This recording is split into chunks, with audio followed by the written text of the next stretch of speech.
Berdasarkan data Badan Pangan PBB, konsumsi ikan per kapita penduduk dunia bisa mencapai 19,6 kg per tahun pada tahun 2021. Sebagian besar emang berasal dari laut tuh, fams. Nah, agar pasokan ikan laut nggak terus menurun, maka budidaya ikan tawar terus digencarkan nih, fams. Nggak lain dan nggak bukan, tujuannya untuk menyeimbangkan ikan air laut itu sendiri, fams. Jenis ikan mas, lele, patin, nila, dan gurame menjadi jenis ikan tawar yang paling populer di budidaya di Indonesia. Kalau gitu, kita lihat yuk beberapa jenis budidaya ikan tawar.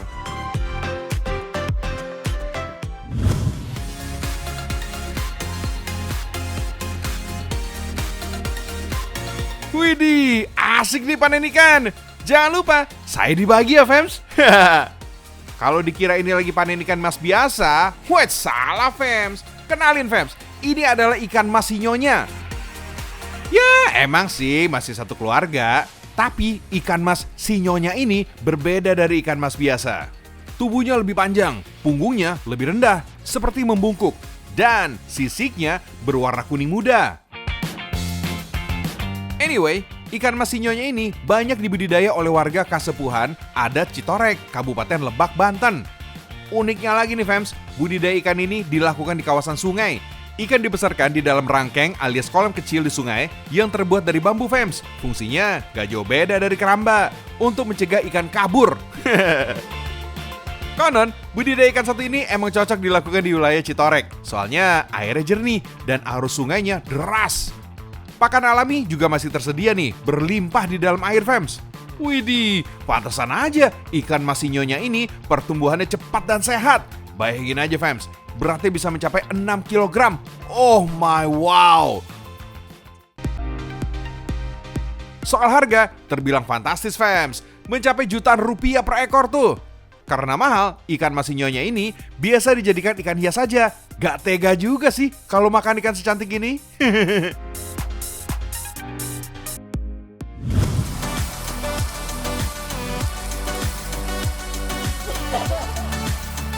Selain simbol identitas, berbagai daerah di Indonesia kerap menggelar tradisi, fams. Misalnya, tradisi nggak gogol lauk ini. Gak cuma sekedar hiburan, tradisi ini juga menjadi kegiatan rutin oleh warga kampung Sindang Kasih, Desa Sukamaju, Kecamatan Cilawu, Kabupaten Garut, Jawa Barat. Nggak gogol lauk artinya berebut atau menangkap ikan kolam dengan tangan kosong. Tradisi nggak gogol lauk juga disebut mengocek balong alias menguras kolam. Tradisi ini udah dilakukan sejak zaman nenek moyang dulu, fams. Dulu kegiatan ini dilakukan sebagai wujud syukur masyarakat desa atas berkat tanah yang subur serta air yang melimpah. Makanya kegiatan ini juga biasa digelar saat momen tertentu, seperti menjelang bulan Ramadan atau saat musim panen tiba. Di dalam kolam ini terdapat berbagai jenis ikan tawar loh, fams. Ukurannya juga bervariasi, mulai dari yang kecil sampai besar. Yang bikin seru sih, warga setempat beramai-ramai nyebur ke kolam untuk berebut ikan. Emang gak salah deh kalau ada ungkapan bahagia itu sederhana. Seperti warga kampung Sindang Kasih yang punya cara sendiri untuk nikmatin masa bahagia. Abis basah-basahan, waktunya cari kehangatan, fams. Enaknya sih, ikan yang ditangkap tadi diolah jadi hidangan. Kita nikmatin sajian spesial ala kampung setempat. Pepes ikan.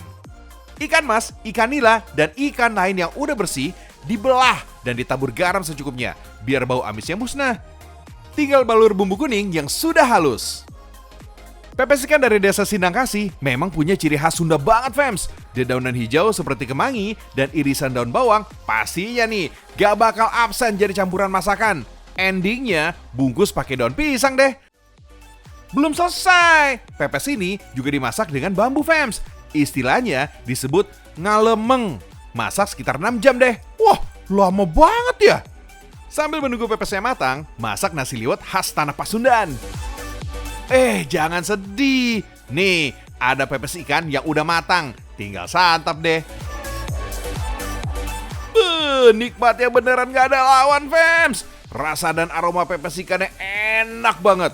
Pas banget disantap rame-rame bareng saudara atau tetangga. Nikmat mana lagi yang kau dustakan, fams? Fams, gak semua orang nih suka sama ikan lele. Kalau saya sih suka ya, asal bumbunya oke. Ya mungkin gara-gara bentuknya lah, geli lah, licin lah atau apalah. Tapi biasanya sih gara-gara pakannya yang nggak sehat ya.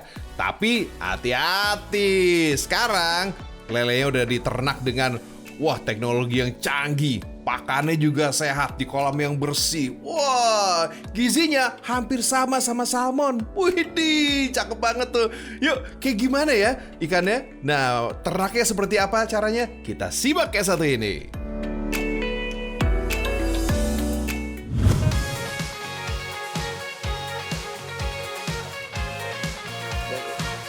Kenalin, ini lele jenis baru, namanya lele Barbie fams. Wait, lele Barbie bukan berarti lelenya mirip sama boneka Barbie ya. Disebut lele Barbie karena warna badannya yang cantik. Banyak nih yang salah mengira fams, lele Barbie adalah lele albino. Padahal lele Barbie dan lele albino adalah dua jenis lele yang berbeda. Lele Barbie ini adalah lele yang didapatkan dari hasil rekayasa pakan. Tuh lihat, warna lelenya cantik ya. Pasti pada bingung ya, kok bisa sih warna ikan lele ini berubah? Rahasianya ada pada pakannya fams. Pakan lele Barbie dibuat dari campuran protein nabati dan protein hewani, serta pelet ikan. Untuk cemilannya, lele ini hanya makan daun-daunan yang udah tua, seperti daun pepaya. Cemilan itu fams. Soalnya, daun-daun yang sudah tua sudah hilang zat klorofilnya fams. Jadi lebih terasa efeknya dalam memberi warna pada lele Barbie. Awalnya lele Barbie ini berwarna belang-belang seperti zebra. Hingga akhirnya lele yang berwarna putih dengan semburat merah muda inilah yang sempurna. Setelah 2 bulan, barulah kromosom genetikanya terkunci. Jadi warna lele tidak akan berubah lagi fams. Keren! Karena warnanya yang cantik, lele Barbie lebih sering dijadikan lele hias. Tapi bukan berarti nggak bisa dikonsumsi loh. Sekalian kita cari tahu yuk, kira-kira sama nggak ya rasanya dengan lele biasa? Kali ini lelenya mau dibuat lele saus keju. Jangan lupa siapkan bumbunya fams. Kalau bumbunya sudah halus seperti ini, baru deh dioleskan merata ke seluruh badan lele fams. Nah, supaya lebih renyah, lelenya dimasukkan ke tepung dulu. Ya, tinggal goreng fams. Yeay, sudah matang. Supaya lebih cantik, kita garnish dulu ya fams. Oh iya, hampir kelupaan nih. Tinggal tuang saus kejunya.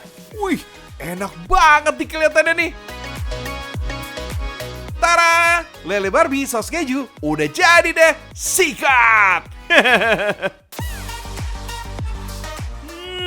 Ternyata rasa lelenya enak banget.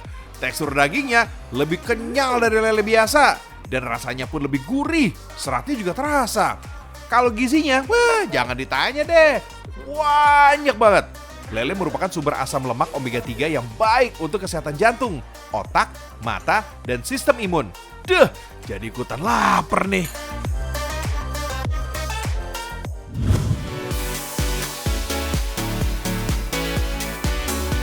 Mulai sekarang, kamu jangan anggap remeh ikan lele ini fams. Ikan berkumis ini ternyata mengandung omega 3 yang setara ikan salmon loh. Tapi bukan sembarang ikan lele sih. Ikan lele yang satu ini dibudidaya secara spesial. Lele khusus. Diternakan di dalam kolam besar. Kemudian diberikan pakan khusus fams. Pelet yang ini nih udah difermentasi dengan probiotik. Jadinya pakan mengandung gizi yang tinggi dan bagus untuk pencernaan lele. Pantesan aja lele nggak mudah sakit dan berkualitas baik. Gak cuma pakan, tempat pemeliharaan lele ini juga bersih loh fams. Pergantian air dan kebersihan bak rutin dilakukan. Alhasil daging lelenya jadi lebih padat. Wah, saik deh. Oh iya, lele-lele yang udah dipanen di sini juga nggak dijual begitu aja. Tapi ada yang diolah dengan bumbu ungkep, lalu divakum dan dibekukan. Jadi pembelinya tinggal menggoreng aja deh. Simple ya, apalagi buat mama yang serba sibuk. Ada juga nih bakso yang dibuat dari ikan lele fams. Karena nggak pakai pengawet, bakso lele ini harus langsung diolah jadi makanan ya.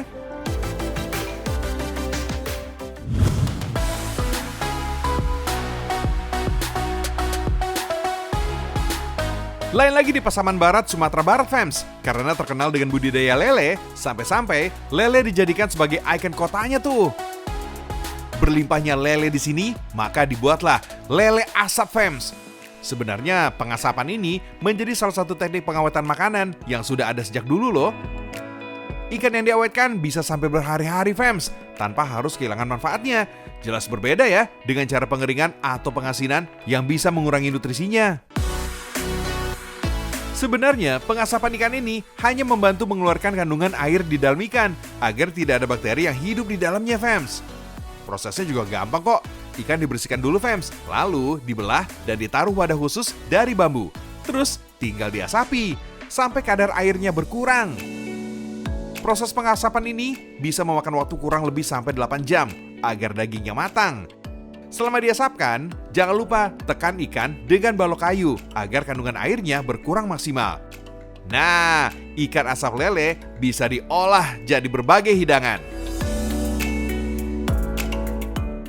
Fams, ingin hidup sehat tanpa beli alat olahraga, tanpa kumpul-kumpul deh ya, tanpa rame-rame, bisa banget Fams, gampang ya. Caranya beli hewan, ya maksudnya buat diadopsi gitu ya kan, karena ini bisa menghilangkan stres, terus juga menyehatkan jantung, kabarnya sih begitu Fams.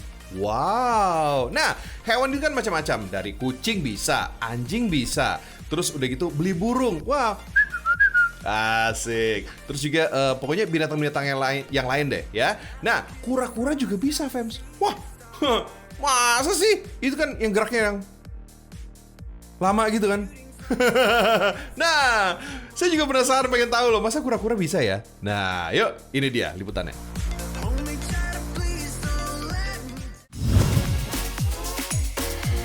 Sebelum pelihara binatang, fams, kamu harus tahu nih jenis, karakter, dan cara merawat binatang yang mau dipelihara. Jangan asal pilih. Ujung-ujungnya gak bisa bertanggung jawab.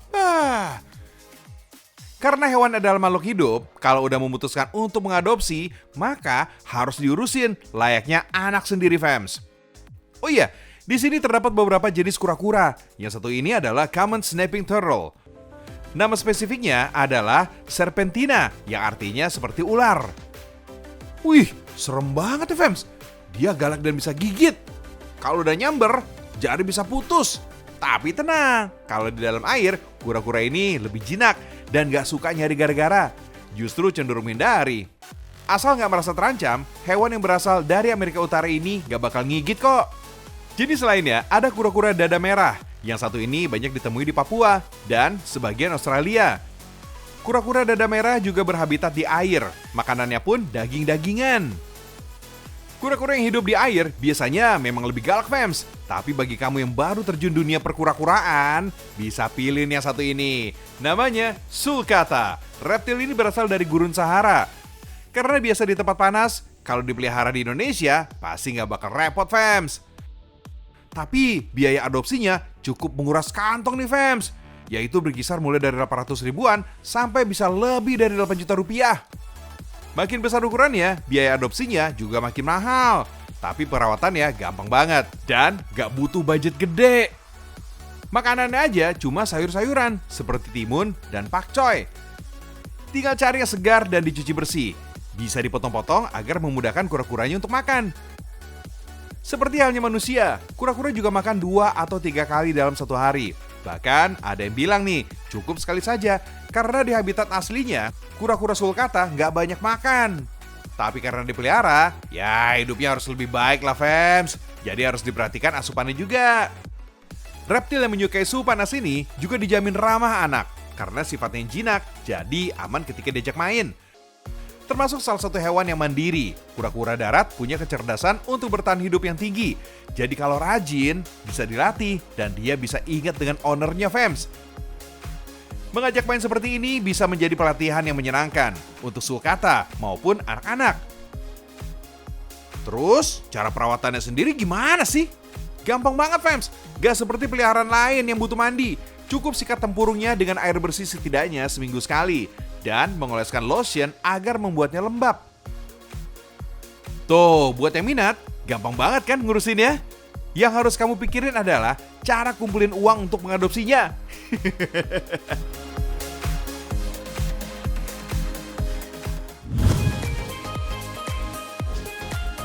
Oh iya, fams, budidaya kura-kura juga sangat penting loh. Gunanya jelas untuk menjaga kelestariannya. Gak cuma itu aja sih, budidaya kura-kura ternyata juga bisa menghasilkan cuan. Kuy Fams, kita lihat caranya.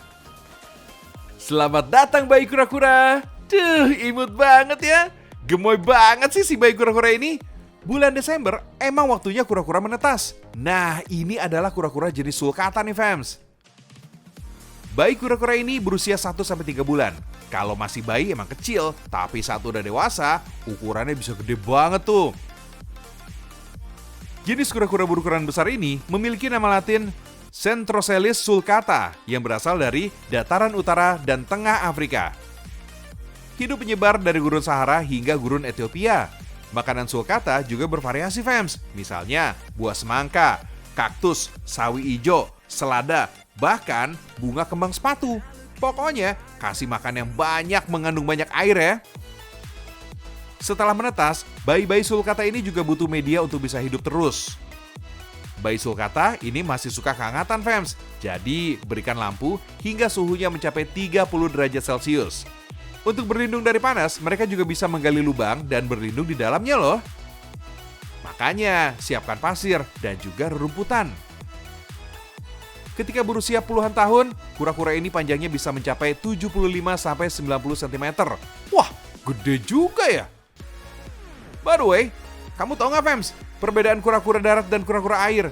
Kura-kura darat biasanya punya kaki yang besar dan memiliki otot yang kuat. Berbeda dengan kura-kura air yang memiliki selaput kecil di kakinya. Selaput kecil ini berguna untuk memudahkan mereka bergerak di dalam air. Jenis kura-kura air yang banyak dipelihara adalah jenis kura-kura Brazil hijau kayak gini nih. Fams, kura-kura sulcata bersifat herbivora. Dia senang banget dimakan tanaman hijau dan tanaman lainnya, terutama yang mengandung air. Kalau mau tahu bedanya kura-kura jantan dan betina, bisa dilihat dari perutnya. Kura-kura jantan, perutnya bisa menjadi cekung kayak gini. Kalau betina, perutnya rata tuh. Wah, rajin fitness kayaknya. Buntut kura-kura jantan juga lebih panjang dari kura-kura betina. Sama juga nih dengan bagian dagunya. Dagu jantan juga lebih panjang dari dagu betina. Sama kayak kura-kura lainnya, kura-kura sulcata berkembang biak dengan cara bertelur. Pada musim kawin, kura-kura jantan akan membuahi sang betina. Selang 6-8 bulan perkawinan, kura-kura betina akan bertelur di sarang. Biasanya sih, telurnya berjumlah 15-40 butir. Wih, banyak juga Fams ya.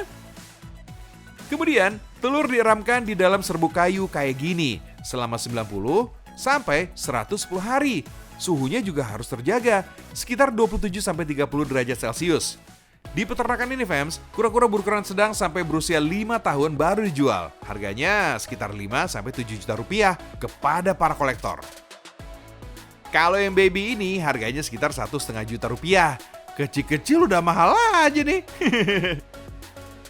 By the way, hari ini teknologi udah makin canggih loh Fams. Mau belanja, gak perlu repot bawa uang cash. Ayo, download Alobank dan upgrade ke Alobank Prime untuk mendapatkan keuntungan yang banyak. Ditunggu ya Fams.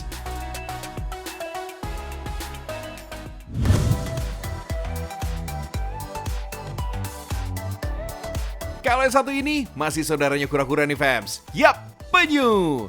Di Bangka Belitung, tepatnya di Pantai Tongaci, ada keramba apung yang dimanfaatkan untuk penangkaran tukik dan penyu. Masyarakat di sini hebat loh. Mereka sudah sadar dengan jumlah penyu yang semakin menipis. Jadi, kalau mereka nemu telur penyu, langsung diserahin ke penangkaran deh. Ada 3 kegiatan di lokasi penangkaran, yaitu penetasan, pemeliharaan, dan pelepasan Fams.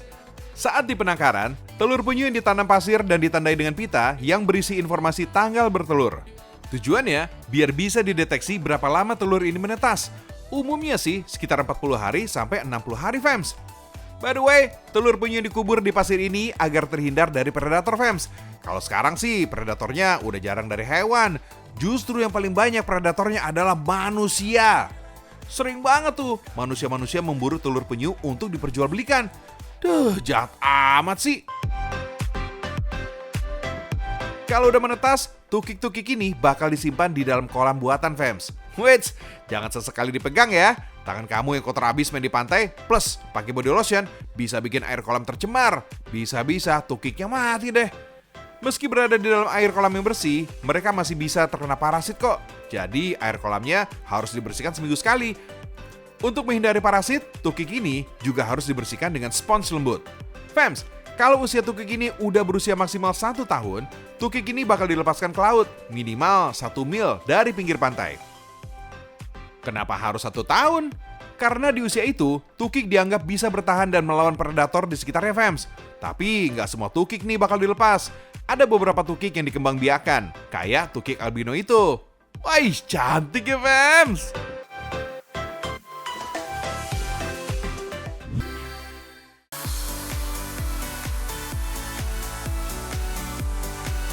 Wah, gak kerasa ya, udah 30 menit aja kita nemenin kamu nih. Besok, kita ketemu lagi ya, fams. Masih banyak loh informasi menarik lainnya. Saksikan Ragam Indonesia, karena Indonesia mendunia.